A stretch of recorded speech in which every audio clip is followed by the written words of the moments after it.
Welcome to the Today in History channel. In today's video we will talk about the day, June 15, 1215, the Magna Carta. The Magna Carta is a document that King John Landless of England bestowed on the English nobles on June 15, 1215, in which he undertook to respect the powers and privileges of the nobility, and not to determine the death or imprisonment of the nobles nor the confiscation of their assets, while they were not judged by their equals. Until the 13th century, society was governed by the feudal system, in which the kingdom's barons administered their feuds politically, economically, and judicially through a contract or oath of loyalty and obedience, by which the sovereigns and great lords granted them lands or rents in usufruct in exchange for keeping fidelity, rendering military service, and participating in the political and judicial assemblies that you called. For his part, the king was to protect his barons. The system degenerated, reaching a situation of evident abuse and extortion. João Sem-Terra had ascended the throne in 1199,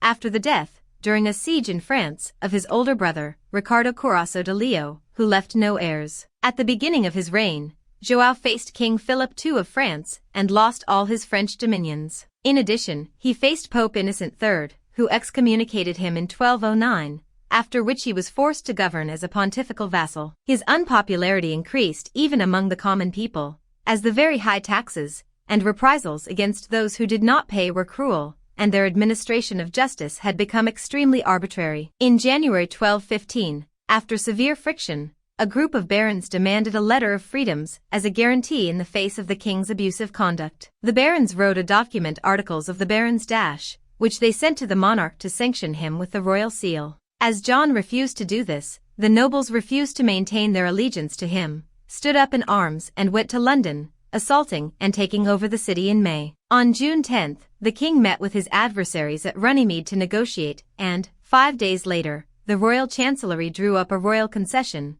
based on the agreements reached, which became known as Magna Carta. On June 19, the barons renewed their oaths of obedience to the king. The content makes reference to a free church, feudal law, the organization of peoples, commerce and merchants, and the royal forests, in addition to containing legislative and legal reforms and a regulation of the behavior of royal officials. The Magna Carta defined for the first time a very significant constitutional principle, that of habeas corpus, principle of legality in addition to establishing that the king's power can be limited by a written concession. It is considered the basis of constitutional freedoms in England. Did you like the video? In the description you will find the blog link with the full article. Give an incentive by subscribing to the channel, liking, commenting, and sharing with your friends. Hugs. Until the next.